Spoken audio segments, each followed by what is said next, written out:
All right, welcome everybody. This is a DoorGrow event. We brought in Jeremy Wenger. He's going to be talking to us from his business, Tiny Home Plug, and he's going to help us understand some options that might be available leveraging his services and stuff that he does, which I think would be really interesting to all of you. A lot of you are investors and also very interesting maybe to your investors. So, um, Jeremy, why don't you brag about yourself a little bit and then let's get into it. Yeah. Well, I mean, it's just really good to be here, man. It's talk about full circle, right? It's amazing what God does, and I'm excited to be here and to create the format for today, guys. I mean, just conversational. So as I'm sharing, jump in, cut me off, and if you have anything on a specific thought train, then we can unpack it. But my name is Jeremy. I grew up in Alabama. I'm from Huntsville, born and raised, Roll Tide, as most people would probably ask, probably not. But grew up in the trades, and I just passionate about like from just working on the job site to like literally from when I hit puberty to now. Even though I have facial hair deficiency, it's a matter of being able to like from the trade side of it, looking at how can we unpack and like just to make things win for those who are contractors on the site, because we can plan all day from a real estate perspective and be able to have a good solid concept in place, but sometimes it just doesn't work out for multiple reasons. But kind of fast forwarding from group in the trades to productizing companies to now in real estate. And it's interesting because we're working in 20 over 22 different states right now and over 25 counties. And from projects that are ranging from ADUs all the way up to quadplexes and multifamily developments as well, with my own team and my partners in place. Because when it comes down to real estate, it's not just, I mean, we all know like real estate is not just a structure, it's a business too. Yeah, most people make the mistake of looking at real estate like a building and not a business. And that's why they fall flat on their face. And so it's like, how can we look at from not just from speaking contractor needs to banking needs to looking at the materials from the design standpoint of going up and out, because the way that Tiny Home Plug is structured is that we're a concierge service. So we start out in the consulting side of it to help unpack the design, exactly what the heck you actually want to do. We have no exclusivities on material because most developers you work with or builders or whichever, you got 5 floor plans because only their team knows how to do those 5 floor plans, and they've already got the materials and everything all lined out. We went ahead and broke that mold so that way we can start from the consulting perspective and then transition over as a project management, not property management. Big disclaimer there, because you don't want me as your property manager. Okay. We're just going to say that. Try Jesus, don't try me. Okay. I'll leave that there because at the end of the day, when it comes down to combine, like when you're bringing together designing, to go back on point, but when it comes to designing out the entire build, whether it's an accessory dwelling unit as a value add, or even to adding a second story to a home without the homeowner having to move out. And yes, that is possible because, and I'll dive into that a little bit later on, but that's where it's like, how can we add different doors on there to create an experience? Because the reason why I brought up the trades earlier is because developers and builders don't really put in and factor in as far as the experience. Let's actually tackle that in the beginning and then tie that into the design and also your business model. How's it going to pencil cost per square foot? What is the exterior whole 9 yards? And so that's really in a nutshell who we are as a tiny home as a company from the tiny home plug perspective.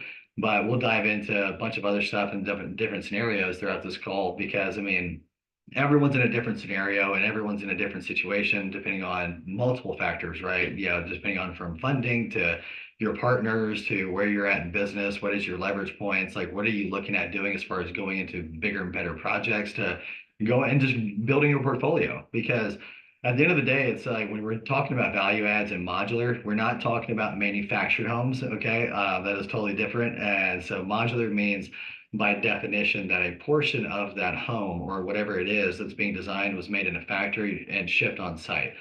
Whether that's a piece of that whole entire home or if that's going to be whether the materials are considered modular in that definition, being like SIP panels, meaning like a full wall panel, which will be, that gets into some technical stuff, but modular means that a portion of that was made in a factory up to local code, and that way you have a good appraisal value on it after the build. because the biggest thing is not just value adds, but also equity as well, because you want to make sure your cost to build is not insane. I mean, even though some of us may want to give away our firstborn, don't do it. Okay. But that is where we definitely want to make sure that we've got things lined out from the cost perspective, but also the logistics as far as the speed to build as well. So that way you're not kneecapping yourself. That way, because what you end up wanting to build, it has to pay for itself. And I'm a huge fan of pre-selling and pre-booking or pre-leasing, whatever your business model is. But that's where it gets really fun, you know. So from the backyard with an ADU or a couple ADUs, depending on what the local zoning like allows, or even if you have HOA issues, whatever the case is, you kind of unpacking the second story edition. My business partner, we have another company called Another Story, which we hold two patents, a utility patent and an intellectual property patent. But that way, as far as the installation process, it's a dry build, and we did 15 of them in Birmingham last year, Birmingham, Alabama. And so the homeowner didn't even have to move out. They're living their best life. Their kids were not disturbed during that. We didn't have to rip the roof off. That was actually one of the last steps. But they're outside, you know, even too, just for changing their car while we're adding the second story to their home. It's like, how creative can we get to be able to really help add more square footage, not just going up, but out? So that way you can create a really cool experience. Because even on that second story addition, the stairs go inside or outside as a last step. And so if your zoning allows it, duplex or a bigger primary residence, that is something that can be done as well. So kind of just thinking outside the box, right? You know, property managers, you being what you do, you know, you are in a position of either being your own investor or working with other investors, right? So we want to look at, you know, their biggest concern is holding cost, right? And then opportunity cost, but also too, how's it going to pay for itself, which is what the problem that y'all solve. And so it's like, I even have friends who are property managers that use that as an acquisition strategy for real estate. Why not? You know, it's like, how creative can we get so that way we can go ahead and be able to add value for not just yourself, but also others involved? Because the main thing for you is like, how can you use us as a leverage point to be able to either acquire property or even help to incentivize or spark ideas for those investors that you know that are wanting to add more doors for you to manage, right? So pretty creative. I mean, this kind of usually where I just open it up to where I know sometimes I like whenever I ramble, it'll spark some stuff, but open the floor to different ideas or scenarios that y'all may be in right now, to where it's like, you know, if there's something that you're looking at as an opportunity, even if like whether it's, you know, you're talking to somebody and they're not 100% sure, you want to be able to add value to them to where you can manage like more units for them. It doesn't have to be always necessarily be doors right away in the backyard, but it's like, hey, some folks may look at different scenarios, you know, in a much different light. So usually this is where I just like to open it up and see where people have ideas or any kind of problems or any scenarios that they're facing right now, where we can just brainstorm and unpack. Okay, cool. So, anybody here have any questions yet for Jeremy? Go ahead and throw them in the chat or feel free to raise your hand.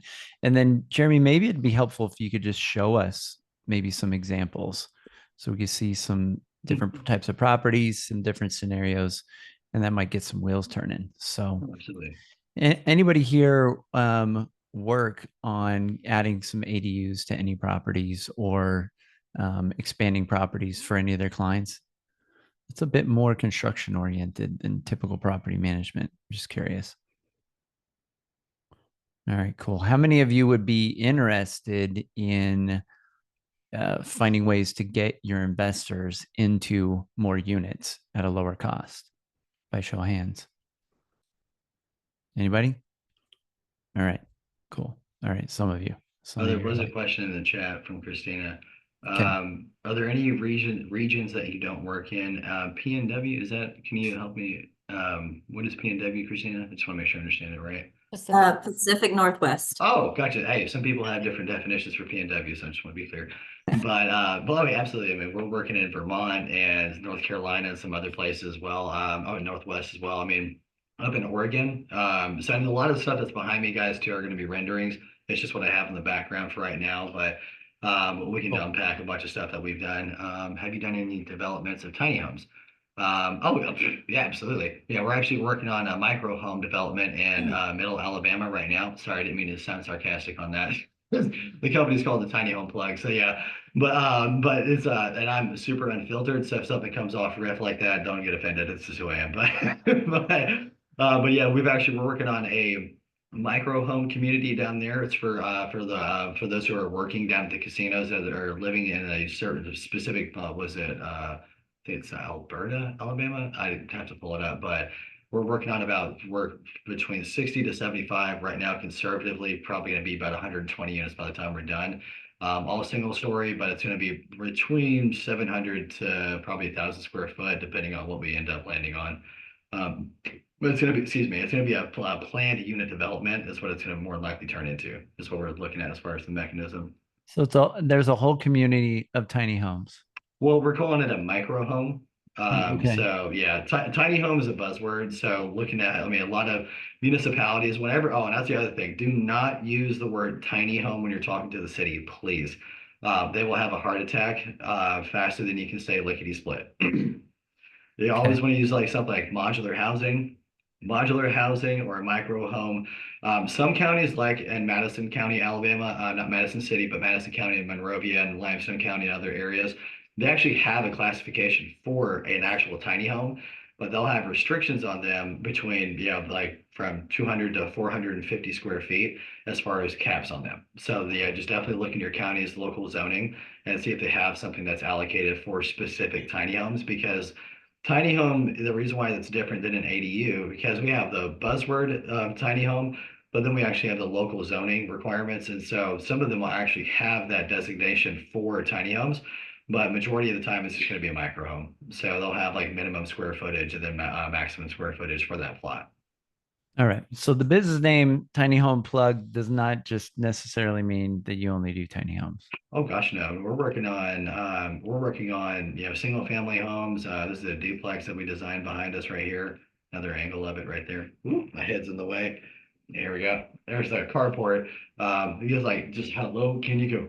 But it's like it's divided by the carport right here. Oh, there we go. And so it's 1,200 square foot on each side. And so two bedroom, one bath.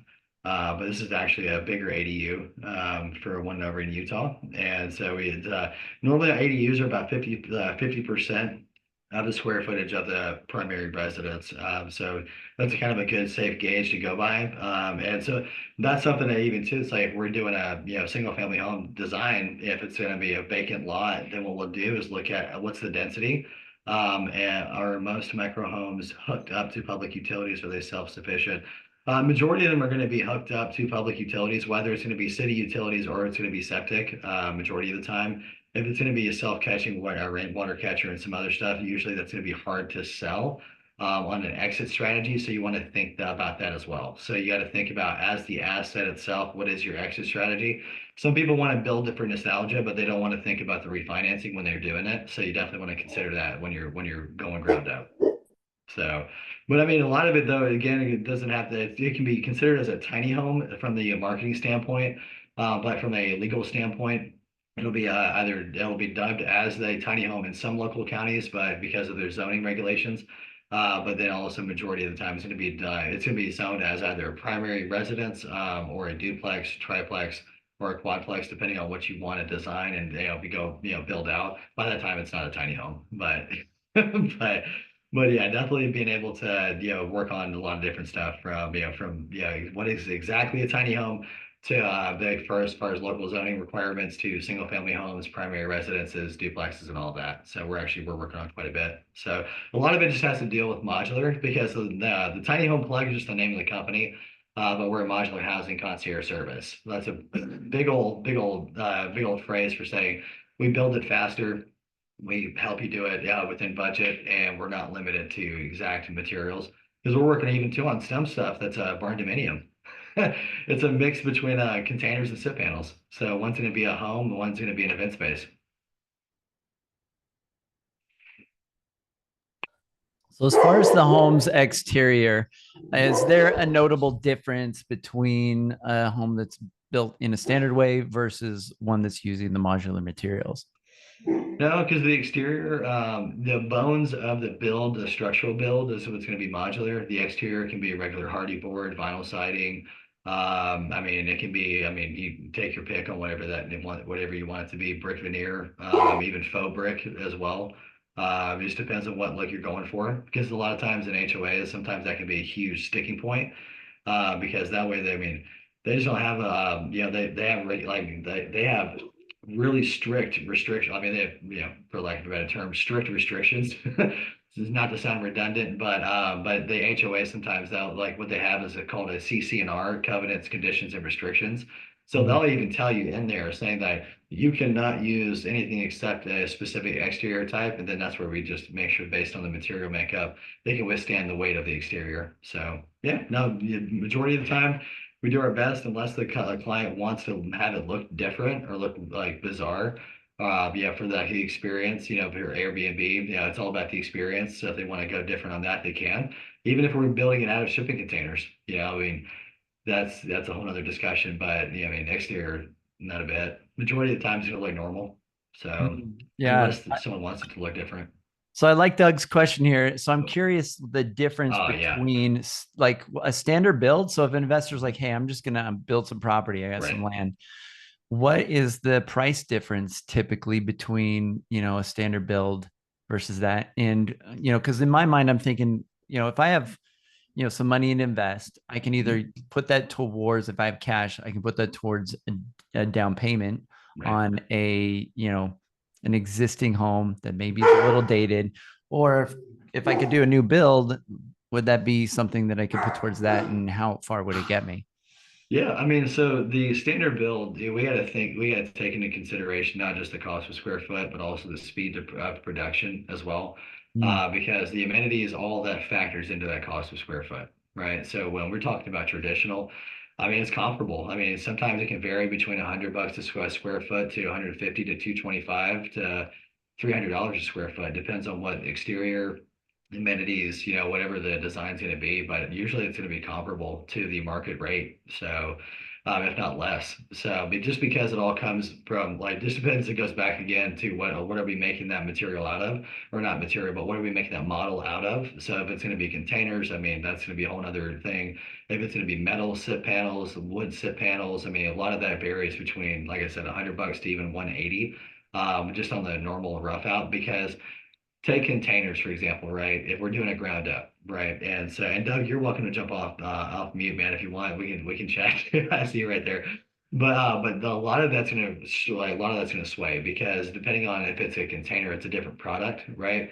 So when we're talking about material as far as the standard build, we're looking at wood trusses, wood frame out, normal, probably gonna be 120 in some markets. Like here in Alabama is an exception compared to Florida, Georgia, Tennessee, California, obviously, but it's going to vary a lot on that. But a lot of times it's going to undercut the traditional build, not just on the cost per square foot, by probably 10, 20, $30 a square foot sometimes.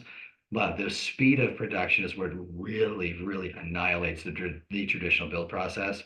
Because then you look at logistically, we've got, say, like just a regular old quarter acre lot to be built up, while the pad and everything's being ready to be shovel ready, the material on this side is being made so that way it's all shipped to on site and all the exterior frame out and dry frame in. And then also to Barry, I'm going to get to that question because it's very key because a lot of this, if it's on a fixed foundation, right? And Barry, I'm going to probably touch on your question too while I answer Doug's. But when you're doing a on-site build, it'll be classified as an on-site build with the SIP panels, not the zips, but the SIPs, the structurally insulated panels. And that way, it definitely can go over 4 units. We were doing eightplexes and a bunch of other stuff. And so, but when it comes down to the on-site build, logistically, you and I both know the production speed, like contractors, it's gonna say the C word, but and sometimes they don't finish the job. So if like we can make their life a whole lot easier, they'll make money more on the labor than they would on the material. But that's where being able to make sure we've got the cost per square foot factoring in the amenities, the speed of production, but also too, what is the delay time? So all of that factored in, I mean, based on the market and what you're wanting to hit on the comps, they can definitely come in way lower than a traditional build cost per square foot, but also the speed of production is what's going to really win. because it can retain and withstand wind loads of 150 to 250 miles an hour, depending on what we end up going with. But that's where even as well, I mean, you look at the types of designs that we can do. We can create the plans, the conceptual plans, the architectural stamp plans, get all the panels cut to that plan, and then have while all that's being like done on the site project, all of the factory now materials can be made and manufactured and shipped on site, so that way everything meets up, and then that way they start to do all the frame out work on that side of it. So hang on one second, let me see. So Yeah. to do a build, there's a lot of stuff that people have to be involved with, Oh yeah. and you've got to find a place to build. You've got to figure out like plans for this, and like you've maybe get an architect, like all this kind of stuff. So Mhm. how much of these things do you help with, and which things would they still need to get resources? Oh, yeah. So, I mean, we'll, as a project manager, we'll handle the hub of that and be able to make sure we nail down based on what we plan out. Who is the contractor? Who is the engineering team that's going to be able to nail all of it down as far as MEPS plans and line all of it out before we like tilt over into that phase. But to tap over into Baron's question really quick, his question, I'm going to encapsulate your questions too, Jason. But he said, what have you seen with the lender's view of the build product? In the past, I have always had lenders put modular and mobile homes in the same bucket. Restrictions do come up with those homes as they age. And so that's the thing, Baron. Most people don't know how to pitch modular. That's really where it boils down to. And wildly enough, when you actually have the plans in front of the actual lender and you know exactly how to structure it, because so the way that modular and manufactured homes, as far as the state license work, they're like cousins, but modular does not go through the DMV as manufactured does.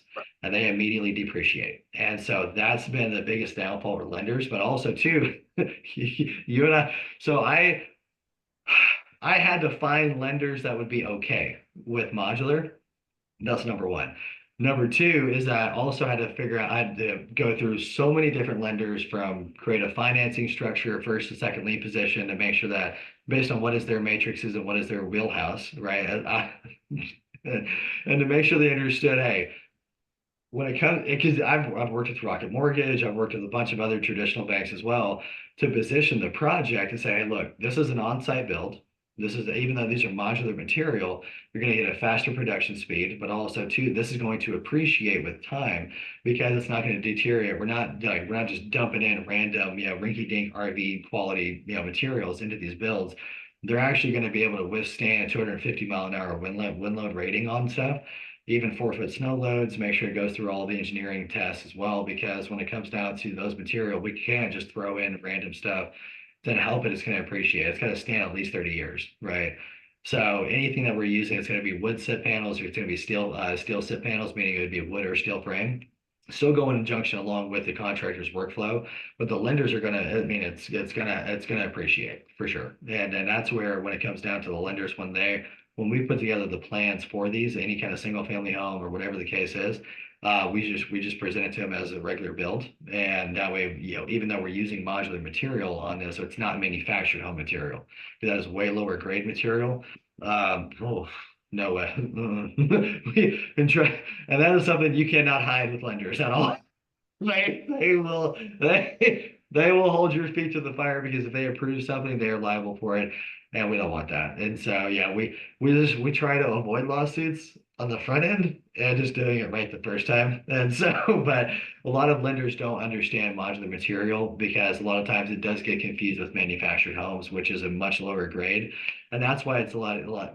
It's really easy for people to get into manufactured homes, because I mean, even those who are, I mean, I've got partners that all they do is buy mobile home parks, and their number one focus is cash flow, because they've got the lifespan on those. And so, yeah, when it comes to the SIP panels, they definitely mature with time, and they don't just depreciate like a car. So, oh, hold on one second. Oh, you're talking about FHA, VA. Yeah, absolutely. So VA will actually look at the modular material as far as the SIP panels, the ones that we use, as far as the actual home build. So it's not going to be just something that's off the lot.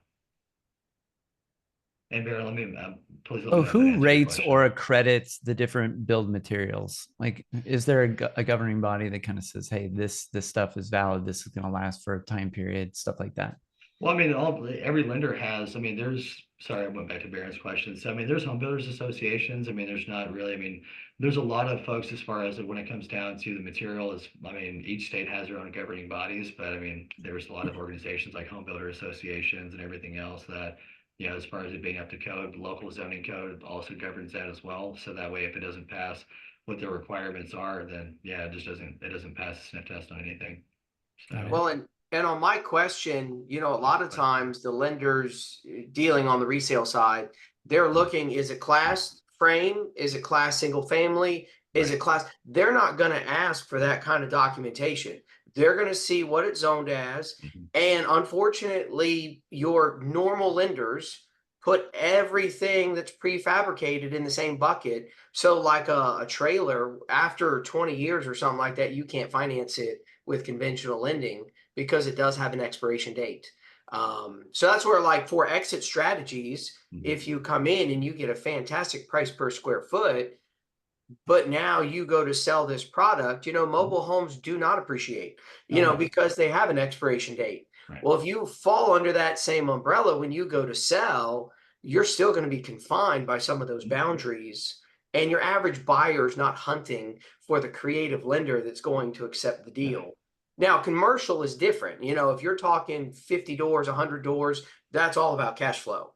But when you're talking the smaller, under 4 units, you're still falling under residential lending. Yeah. So Yeah, that was absolutely.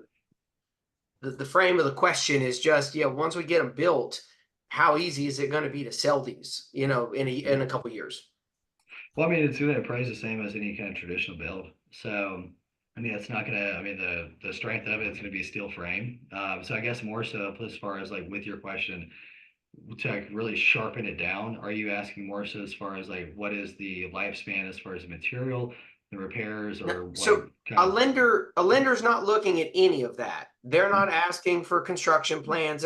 They're going to look at the Yeah. county tax records and see, was this a frame built or was this pre-constructed? That's all they're going to look at.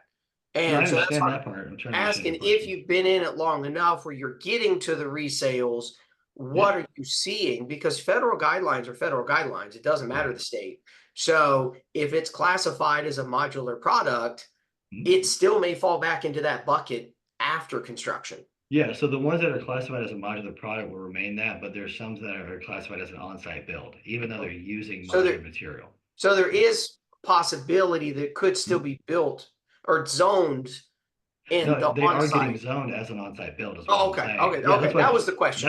sorry. So that's what I've been, that's sorry if I wasn't clear. That's what I've been saying is that even though it's a modular material by definition, lenders are looking at it as an on-site build, like with Rocket Mortgage, with anything else, especially on a fixed foundation. That's why like all these cutesy stuff that looks cool on Netflix and all of that doesn't really matter. But like when it comes down to the local zoning, as far as the on-site build, those SIP panels, whether it's wood or steel SIP panels, whether it's wood frame or steel frame, it's going to be on zone as an on-site build. And that's why I love SIP panels, like personally, because even then we can use those for a second story as well. Because I mean, that's not what I'm saying as far as a traditional default. That is like any adding a second story is going to be traditional, like traditional frame out, etc. But there are modular SIP panels that have been made since since '79. So like, I mean, they pass the test of time, but also too, they appraise and also make sure that as far as local zoning, they by federal guidelines, make sure that based on what is that builder going to put his name on the line for, right? Because they also take responsibility to make sure they check off through that as well throughout the entire production line, so to speak. So even the engineer has to sign off on it too, right? And the architect as well. And I mean, it's much easier just to keep it simple and do it right the first time. So, but yeah, no, 100% classified as an on-site build. And to tack on with Christina's question as well, do we do over 4 units? Definitely. It also just depends on what, like if you're going up or if you're going out. But when it comes down to commercial lenders, commercial is a little bit different because I mean that can go like Commercial is really interesting. It can go either which way. And that, it can depend on who you're like, what you're building as well. Because I mean, sometimes you can do cinder block, but I mean, it just depends on how quick you want to get it, thrown up. But when it comes down to, like what you're building as retail, if you're doing multifamily, then you can do a lot of townhomes, or you can do individual units side by side with partitions in the middle. I mean, you can get really creative on that as well. So, but yeah, Christina, could you unpack that though, as far as like what you mean as far as commercial? Because a lot of lenders look at things differently, and people can go 15,000 different directions on that.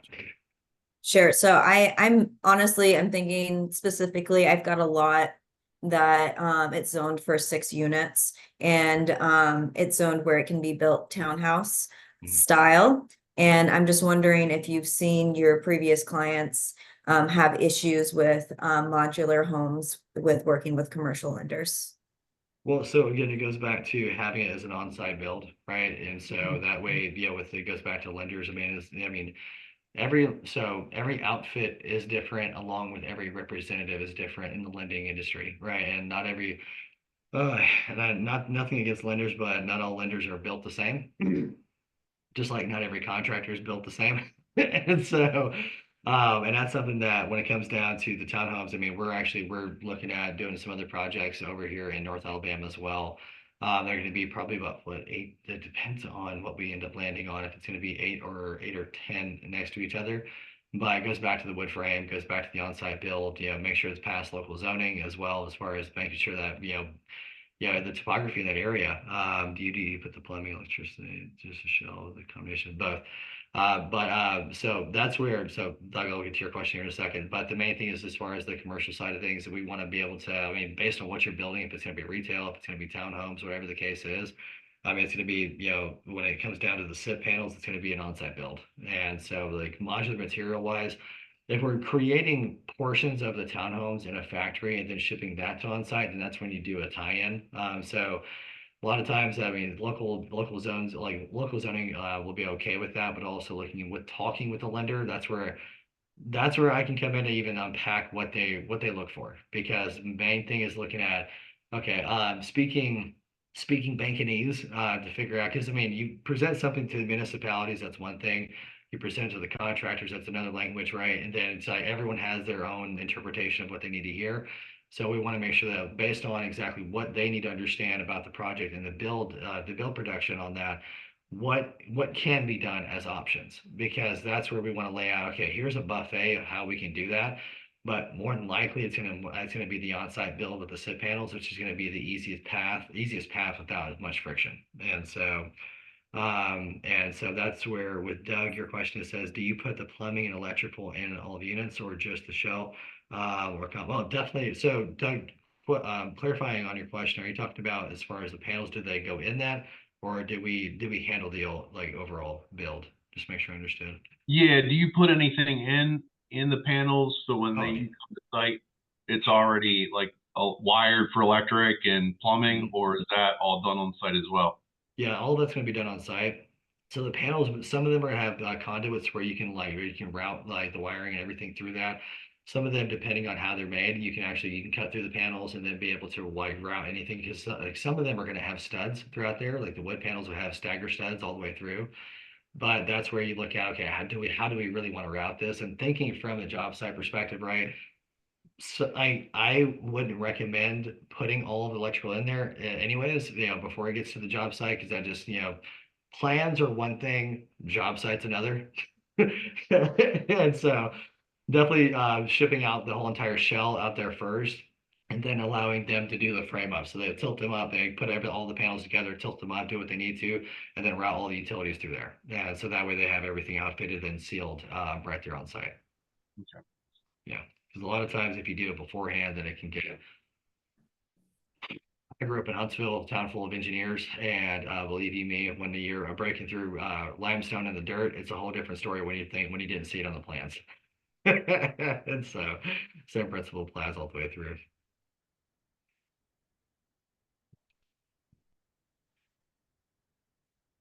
Right. So it seems like the on-site build thing is kind of the way around a lot of the issues that you might have with things being called modular. Yeah. Or No, I mean, okay, that goes back to banking ease, right? Like, I mean, lenders will look for certain things, and the municipalities will look for certain things too. So, yeah, we want to present it to the lenders as an on-site build, present it to the municipalities as a a micro home or whatever the case is, whatever that asset class is going to be, and the contractors is based on what they need to do on the job site.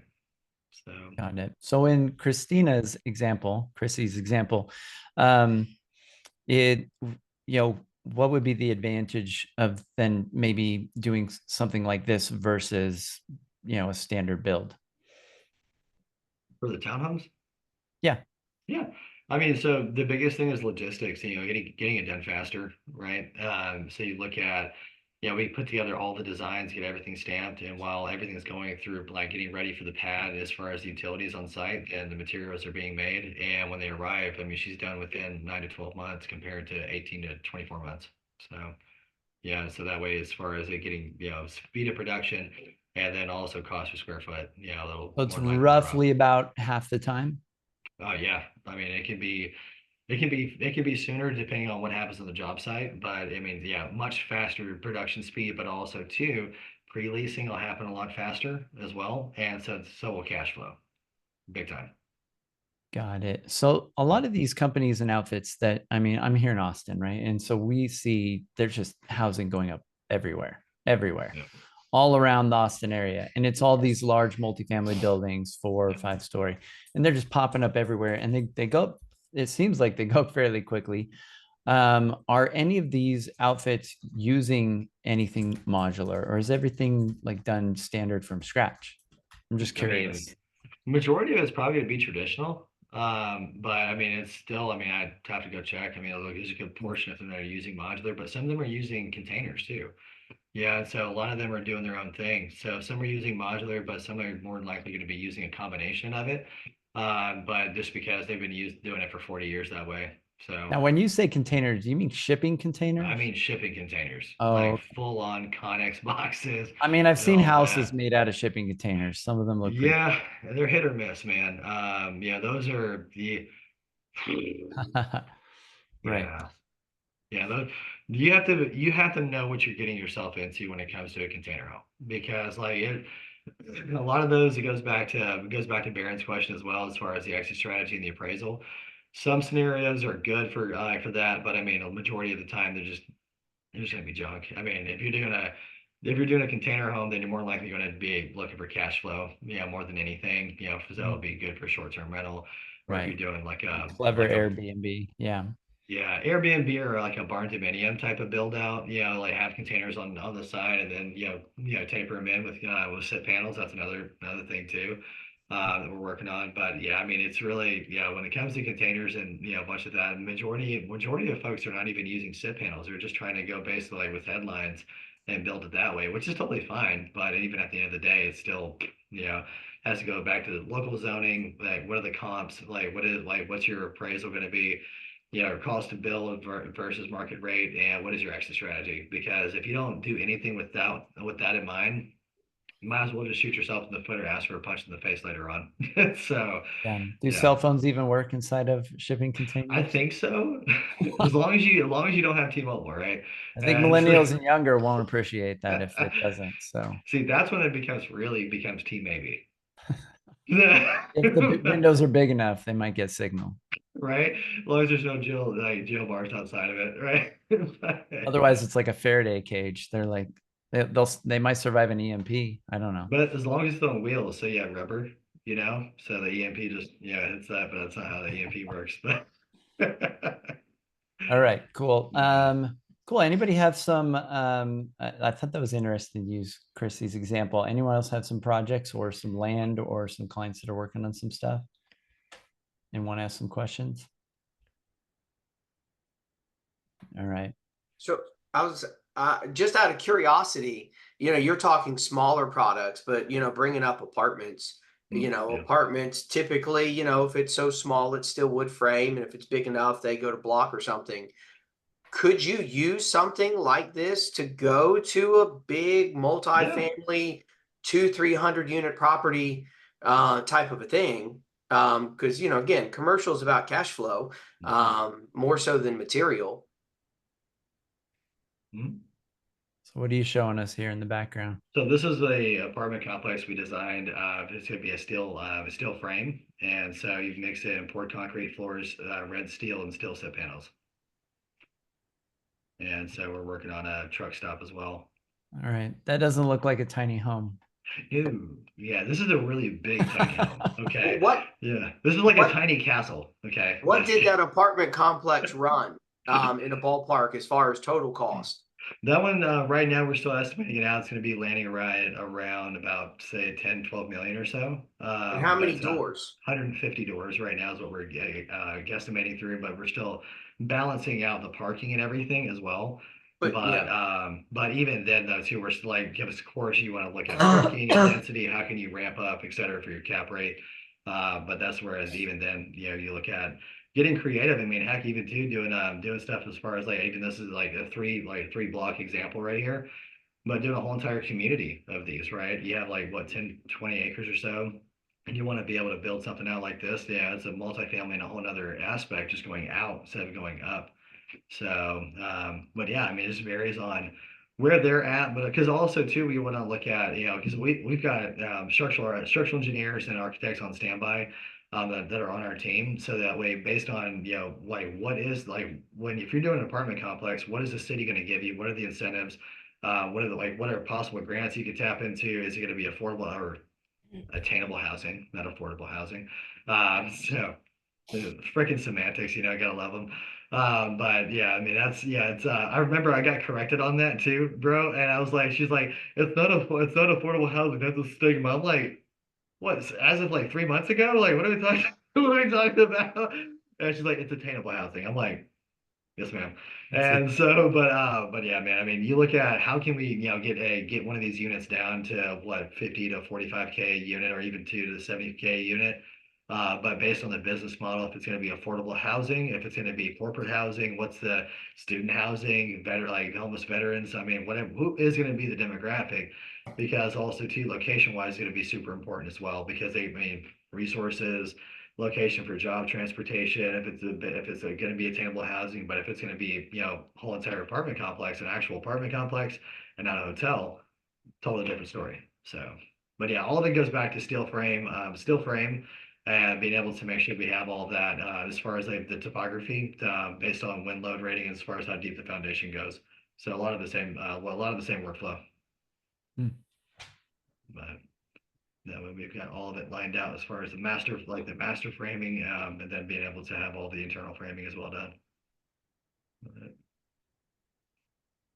Jeremy, you seem to know a lot about too many things. I mean, a lot of things related to all this stuff. So, Well, these are great I mean, questions. it sounds really involved. So it sounds Yeah. like you are kind of a quarterback of sorts Well, for. that's the project management, and Yeah. that's really where, because there's so much that is involved in the planning side of it. That's why we do the feasibility studies first. Like if you've got property, if you're looking at it, even if you're looking at a house in the back, like, to add a second story to it, where we like to stopgap is say, okay, here's our engagement fee to plan through everything. So that way, if you end up going into doing the project, then our project management fee kicks in on a percentage as long as the draw schedule kicks in. That's where we take that draw from. Now, that's where we go through conceptual plans. We do not stamp them on the planning side of it because,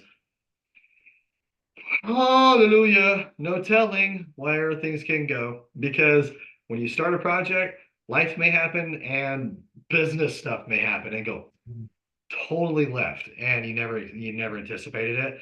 But that's where we look at planning through everything, like say like for Christina, for example, like with your townhomes, right? We'll go through every which way to grid this out to give you the most square footage for whether it's top floor, second floor, even third floor, depending on what space and what square footage you have, given the easements and setbacks and given like the surrounding area.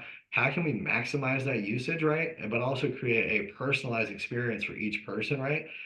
So that way you're having a nice layout of the property, but also it's not just trying to clump people together. But then that way, once we nail down that exact design and that plan, then okay, cool. Here's the material that's going to be the best use for it, and then be able to then okay, we have the contractor who's going to be in position to carry through that build. We are going to vet them because I do not play with contractors. I will uppercut them like Mortal Kombat fashion. Then you can say lickety split. And I will vet them out and make sure that their qualifications and their insurance and everything's all mapped out. But then we go through and look at, okay, based on your funding stack, like what is exactly like what is your PFS, right? What is your personal financial statement, given liquidity, assets, and credit profile, and how the heck what is your exit strategy? We cover all of that in the beginning, but that's what we want to make sure we unpack in that order. And sometimes we, cover PFS on the front end, but if we cover personal financial stuff before we do a design, it gets a little weird. It's like trying to get married before you date. So we just want to cover all the design first, then go through all the layout, what exactly and who exactly you want to serve and how you want to serve them and when. So that way we map out all the milestones, deadlines, and everything. So that way, as a project manager, we're the ones putting the contractor's feet to the fire, just like the property manager, making sure that everyone's going through the same, going in the same direction. On the project, that's where we come in. So that's the best way to look at our firm is saying, okay, look, the role that you serve for your investors on the property side of it, when it's built, praise the Lord, because that is not me. On the development side of it, that's the role that I play for y'all. So that way you can focus on what you do great, and that way we can focus on designing things out, making sure it's going to pencil, make sure the contractor's going to show up on time. And even though we're in a different state, we're pretty good at it. So make sure they show up on time, do it, follow any kind of change orders, whatever the case is, and go all the way through the build process, whether that's adding a second story to it, or if that's even to going from ground up. So it will function as a concierge service on the primary and then transition over as a project management. So that way you can breathe easy and not have to worry about, oh God, is this guy going to put a lien on my property because I didn't actually start the project? No, not what we're doing here and not today, Satan. Okay. Because we want to make sure that we have everyone's design and everything as far as your direction laid out so you can breathe. Because my dad made a living out of removing trees from the front yard that were planted by the front porch and the driveway. Tree business for 20 years, and then I also been in landscaping, hardscaping for over 13 years as well. So when it comes to erosion control, Baron, when it comes down to doing hardscaping the right way, we want to make sure that whatever we build doesn't go, from a bad slope. So being able to bring in like how can we work with the landscaping instead of just killing it off and die, like making it die? How can we incorporate that into something and create a really cool experience, plan around it, and make sure that you like land that you're looking at? I mean, the real estate side of stuff. I mean, when we look at real estate, it's not about a dead deal; it's about a dead idea, right? And that's where we've really functioned from exit strategy, material, all that kind of stuff, but really quarterbacking it so that way, where as a concierge, we can help you actually unpack these things, and so that way you're not looking for the nearest punching bag. So Jeremy, question. So let's say, one of the property managers here has an investor client and brings some sort of, deal to the table, and you start scoping it out and working on all this stuff. Do they have an incentive to bring his stuff to you, like maybe financially or something? Like, can they get a piece of that? Like, how would that work? 10% off the top. So my clients don't hate money. So no, yeah, absolutely. So I want to pay everyone in this call $5K a month in referral fees, just to do whatever you want with it. And the way we break that down is we have our engagement fee. And so, well, one of them, we have two different packages, and we're just brought on a couple more. But to be able to say 10% off the top of that engagement fee, it can be $3,500 or it can be 5K. And we also work with people who don't have land as well. So we have quite a few different facets that we make money in, but the primary and the most immediate is going to be the engagement fees, which we break off 10% of that to those who bring that person to the table who starts the project. And so that way we make sure that we have it very clean and clear to them. But then also too, for the life of the project, we'll look at it. How can we make sure that we keep expectation clear with you to give you 10% off of that, this whole entire project sale, as far as the project management fee itself. and also the job itself, if that makes sense. So every project is different. And I'm gonna say that and then feel like I'm backtracking, but I'm not. I'm gonna zoom out because every project is different, whether it's a single family, whether it's doing a quadplex, sixplex, massive apartment complex, like it could be where I have a partner where we'll find a mobile home park and re-outfit it with containers.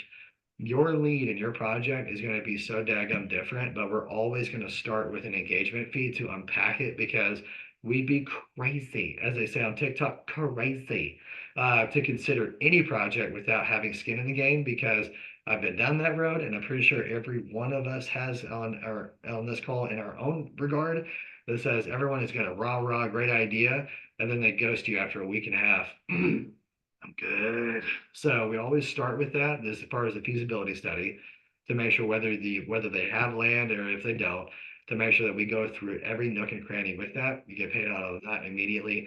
But then that way on the actual project, that's what we'll come back together and game plan based on what exactly that project ends up being.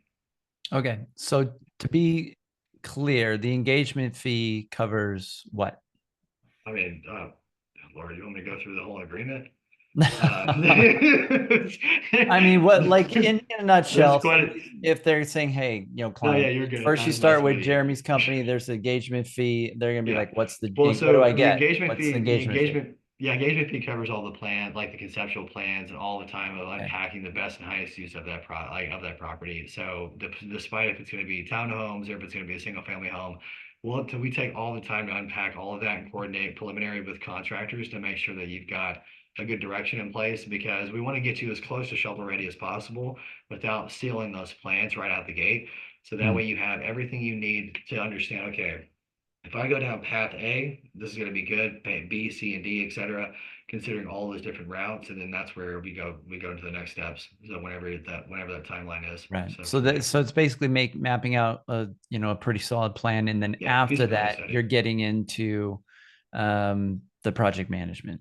Yeah, so feasibility study and conceptual plans, feasibility study encapsulates all of that. So like, Okay. like the comps, what's going to be the best fit for that, given your business model, even to talking through, pre-marketing as well. So I know they'll also get the 3D renderings and the video walkthrough, so that way they can use that for pre-selling or pre-booking or pre-leasing. Or shown to that lender that you've got to Oh, absolutely. That's it. understand. Okay, Yeah, cool. just pre-marketing of whatever sorts. Yeah, that's cool. So I'm really curious about this second story. I see the picture in the background. How do you strap on another story onto the top of a house? Like Velcro. Velcro? Yeah. Yep. No, how do you actually do this? What's So the process of this? Because you made it sound like they can just live in the home and then you're gonna like build something on top of it and then you're gonna like just open it up Right. at the end or Well, something. so yeah, and that's actually so we've got we hold two patents. So my business partner Ben has actually been on standby this whole call, and I didn't want to distract us from the core of the call. But the biggest thing is we hold a utility patent, and we also hold the intellectual property patent for the installation process. Traditionally, you'd have to rip the roof off and pray to dear God that you did not have a rainstorm that day or whenever it is Yeah. because without them having to move out, we actually invented the widgets so that way they go on the roof while the roof and everything's on there. Make sure that even then we do the frame out on there as well, and then they can go to anotherstory.com and check it out. But the main thing is now actually what I can do is actually share. I think I have a video of it that I can upload, but I'll just share my screen for a second. But while I'm talking, but Okay. that way, but the main thing is that we have the brackets and it goes on the house. And then, we just do the build out and then rip the roof off and add the stairs in last. But the beginning steps of that is a feasibility study. So we'll go through, like engagement fee to make sure which is 3K, which is like the third of the engagements and all that. But the 3K we go through and actually make sure the soil can handle the weight of that second story, traditional build process right now with that, but to make sure that based on even too, the stairs go inside or outside, will the zoning be able to handle that? Same type of feasibility study steps as far as like with the ground up side of it. Yeah, but making sure that we've got everything as far as the like, HOA, thinking through local zoning code. Ben is a licensed architect, so we'll go through anything and every single thing that possibly can imagine that you don't even know to look for. So that way you can actually have a good understanding of what would be as a good process. And that's a good old Ben right there. Sorry. Yeah, he has the opposite problem that I do. Mine's on my face. I can't grow it, but I'm just kidding. but but yeah, so the biggest thing is on this one, I want to show you guys the process of it really quick. So right here, as far as the struts go on, right, as far as hang on, and you can probably see them here, the little metal pieces right here. Well, they come in right here on all the corners and all the load bearing points of the roof. And so that's where we install those. And like I said, we hold the patent for these. So we're certifying. We have a certification program for contractors as well, which we have an affiliate program on the back end of that. But we are certifying contractors to actually go through this as the gold standard. So this way we're not having to like have them wing it. No pun intended on my last name. But to make sure that they actually understand what they're getting themselves into as far as staging this out. So this way, I mean. Hey, the homeowners, guys, y'all can go on TikTok too and find another story. You'll see the homeowner out there in this driveway just fixing his car while all this is happening. And who has ever seen it with a raise of a hands, right? Like how many roofers are super messy when it comes to like doing this type of construction, nails and everything all over the place. I mean, it's just nasty. But that's where, being able to make sure these contracts. Oh, hang on. There we go. So that way, them going through everything as far as the installation, carrying out the project itself, clean as you go, because that's very key for this type of project. You have to be really high and tight when it comes to the installation process. But it goes straight on through. Stairs go inside or they go outside. You're totally your choice, but very straightforward. 9 to 12 months, but some projects we've been getting done in less than 6 months. And Wow. good. So That's wild. right. And that's where it's like, hey, and here's the kicker too, Baron. Like This and the ADU can all a be roof on top of a roof. But you can add an ADU and this into the same loan. Home extension or home addition, two home additions, ADU, accessory dwelling unit, and home addition going up. Huh, that's wild. I didn't know that was possible. Mhm. So make a What? 1 unit Yeah. into a 2 or a 3 unit. Yeah. Hey, or you have a loft all the way upstairs, right? Like it. Wow. Total Like, separate. it's so funny because your mom just does this stuff. She doesn't, it's not like this, but so she lives in a home and it has Yeah, my 4, parents have 3 they have like multiple like renters on their additional property. units. They, So they her made their mortgage is basement a unit. They made 0. like they've got one behind their Yeah, property. there's one up, there's one down, And and they're I in think there's like California. 1 or 2 behind. Oh, yeah. And so her mortgage is 0 all Yeah, the time. And she actually is it's less than positive 0. income. Yeah. Oh, and So side the note way too, Jason, that like staircase. she's like it's amazing, but so it wasn't done like this, but Wow. it's I mean it's awesome. And she's like, and like the renters are so great. So Well, it's and that's amazing what for the her. stairs right here behind the daughter is what was installed in that home. Yeah. So basically it looks No. like you build the roof and Yeah. then you cut out the previous roof and then you build a floor. Yeah. So And we then build you all build the stairs? structural stuff first, right? And then you make sure that you have all the dry frame in the second roof. And then you go in and make sure that you have like the stabilization as far as the floor goes, right? You have all that built out, and then you make sure that you have all the cuts in for the stairs, and then you go back in and reinforce the floors, quite a bit. So yeah, it's really unique, man. I mean, that way you tie all of it together, so that way it looks clean. None of it looks like this, or nothing looks like gang signs or anything like that. That would look weird. And so, Well, but that's pretty wild. So yeah. I'm guessing several property managers that'll watch this, they probably have investors that have some properties that are kind of small. That was what they could get into in the beginning. Right. And they maybe, if it's built some equity up over the years, they probably could do a cash out refinance, Yeah. slap a second story on it from anotherstory.com, and then they are getting a lot more rental income, and they've immediately increased the value of the property. Yeah. Mhm. I mean, I I'm mean, sure the It, like, appraisal doubles right the square afterwards would footage. make them smile. oh, So 100%. I mean, you could pre-sell it too to make it even funnier. You know, it's like it's already paying for itself. It's not even built yet. You know, it's like, yeah, it's like then you do that. I mean, gosh, man. I mean, it just gets to be so much more fun. I mean, heck, we're even doing a duplex. Well, you know, we're looking at doing a duplex over in North Carolina. The guy owns like 7 of them, and I'm gonna make them all to quadplexes. Mm. Yeah, all of like the unilevel great. like quadplexes too. Blah, blah, blah, blah, go to eightplex. There's nothing stopping you.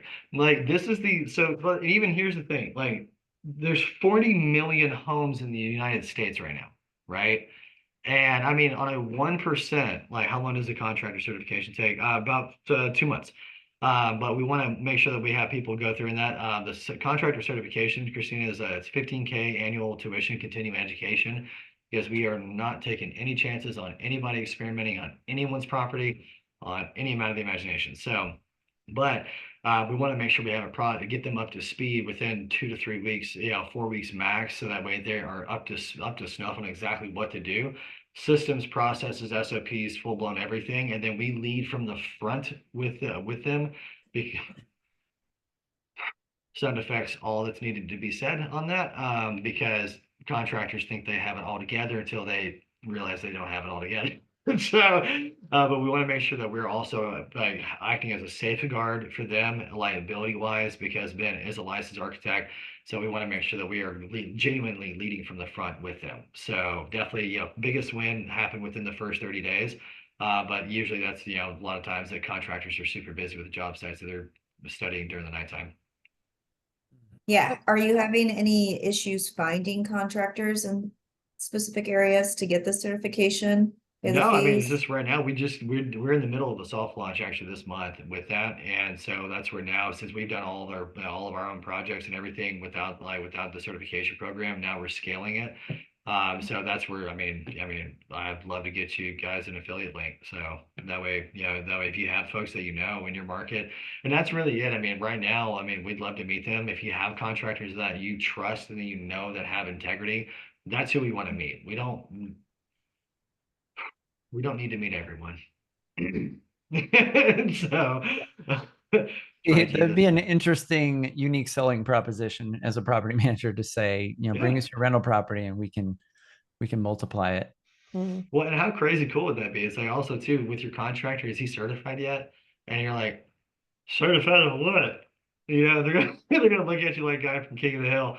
But it's like be able to really offer that service to like for not just this project, but we start with going through the feasibility study, right? For the project itself, and then okay, Mr. Contractor, sir, would you like to be the one who does this? Okay, great. We need to either go through the program or if someone else will, because we need to make sure that you actually have this and that you can handle these types of projects as well, because contractors will say they can do a job until it's time to do the job. And so that is something that we want to make sure is saying, okay, sounds great. Love the enthusiasm. Can you handle 10 of these before December? And that's usually when they swallow their tongue. Because then it's like, how can we, the certification program is not on a franchise basis, it's on a licensing basis. Because one thing I know in the trades is that you can only handle so much. Territory or not, I honestly don't care. I don't really need to give people a territory for them to be able to have more than they can handle with these types of jobs. Simply put, because 40 million homes on a 1%, 1%, and even a 0.01%, 400,000 homes. Mm. Huh? And divided by 10, let's just go crazy with it, right? 40,000 jobs a year. That's 40,000 contractors. That's a lot of demand. And I'll tell you that even then, it's like, okay, we do it on a 30-year cycle. Like, good Lord. These guys can only get to 150 of these jobs a year or, every 30 years, right? That's enough to eat all alone. And it's like $250,000 a pop on average as far as the second story installation jobs. That's on average. Some may go lower, some may go way higher in California. But jokes aside though, it's like how can we really make that make sense for them, and then be able to make that make sense for you guys? Because then, even then, 15K annual like tuition, 10%. Keep thinking that, because it's like being able to not just have a project for them to do, but also too, man, we gotta bust through that process really quick, so that way they're not just trained up on how what to do with their hands like Ricky Bobby, but also too to say, okay, you're going to be at risk for like liable, like you have liability and responsibility for doing this job. You comfortable yet? And it's like really leaning in with them on that, because at the end of the day, that's where we want to make sure that they're like we take that risk with them, because that's part of that certification program. It's not just a course to say, huh, good luck, because we want to be able to give them that guidance and lay down that path for them. I mean, because you think about it though, kind of going back to the amount of contractors that are out there, if there's any other blue ocean, then I mean, oh my gosh, in the home building space, it's this. How many, I mean, it's adding a second story without pissing the homeowner off. And here's the kicker too, is that that homeowner saves about $30,000 to $40,000 with our system. Move out cost. Oh yeah. There you have it. And it's like that alone is already saved on this side of it. So tiny home plug on the modular ground up side of it, nailed down like easy peasy from ADUs to quadplexes to multifamily. Another story going up, and the only way in the nation that can do that without the homeowner having to move out. So, Mhm. Jeremy, I think the second story is your gateway drug leading product here. Love it. For, So I think, good. for property managers at least. Yeah. And then, building out other stuff or ADUs or stuff like that might come later. But this is something Yeah. that a lot of properties could do pretty quickly. Just Yeah. So right away. this is pretty interesting. So So, on that though, if you already have a 2-story home, is it possible to do a 3rd story on that? Yes. And as long Yes. as the Okay. soil I can like, so handle that the was the weight. answer I wanted. so So here's the thing. as long as it can handle the weight. As long as it can handle the weight, and that's why we do our feasibility study. It's just, 3 grand is like something easy to pay just to make sure it can handle all of that, go through the plans, do whatever we need to, make sure we coordinate with everyone to get out there, do the ribbon testing for that, for the soil. But that's where it's like even commercial. Now, I asked Ben if I could share this, but he's like, no, so I'm not going to say the name, but there is a school Somewhere. in the Southeast that we're doing a second story for. So that way the students aren't disturbed. Right. How crazy is that? Like, Mm. I mean, it's a Wow. whole daggum school. So, I mean, you guys think way outside the box, right? Of like distressed assets and buying stuff and repurposing them for all day from this way to sunset. But it's like third story wise, I mean, literally we could have it to where you could have a subterranean garage, right? Half garage underground, so to speak, or whatever. That as long as the soil can handle that weight, we can look at adding another story to it.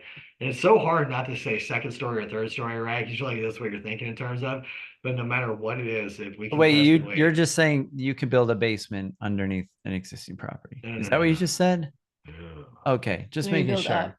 Just going Build up. up. All right, got We're it. Go going up. to delete that out of the interview. But Okay. no, but I'm totally kidding. That's But okay. no, I will never. No, I was saying there's a subterranean, like how sometimes houses like have the garage where you can drive into, then you have like a hillside, like almost like right Yeah. next to it. Yeah, that's us. I'm sorry. Got No, it. God, no. I'm trying Now, to on keep up that, with you, man. You move fast. All right. it's all So, good. okay, cool. So we're about out of time. Jeremy, really appreciate you coming on. This is super interesting. Did everybody else find this interesting? Yeah. Okay, cool. I love the idea of the second story and the patents, and I think that'd be a great leading thing for property managers to focus on with their clients.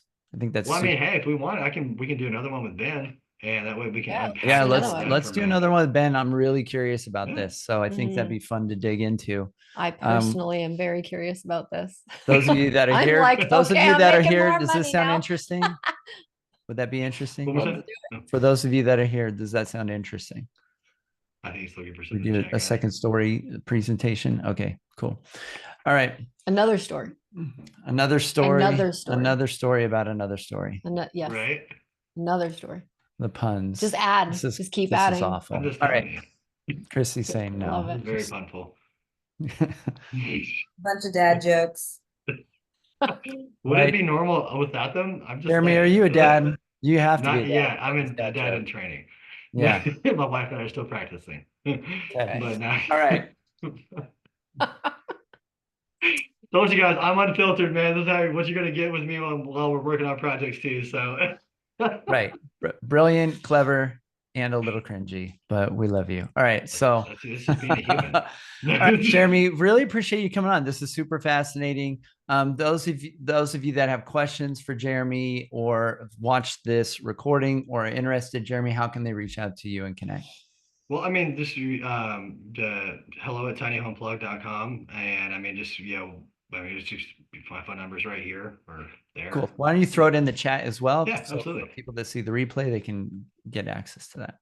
Yeah, anyone who's catching the replay, you can go to the contact page of Tiny Home Plug and then go through it as a menu. And then that way we can just jump on a phone call, unpack your project, whether it's ground up or adding a second story to it. And those who are here in the chat, I'll just drop my email information in here. And then that way we can go ahead and also my phone number. This is my direct number. So that way you guys can just shoot me a text. And that way it's not going through some VoIP system or anything like that. Cool. All Cool. right. Thank you, Thank you. Jeremy. All right. Appreciate you. Thanks for hanging out with us, everybody. Bye, everyone.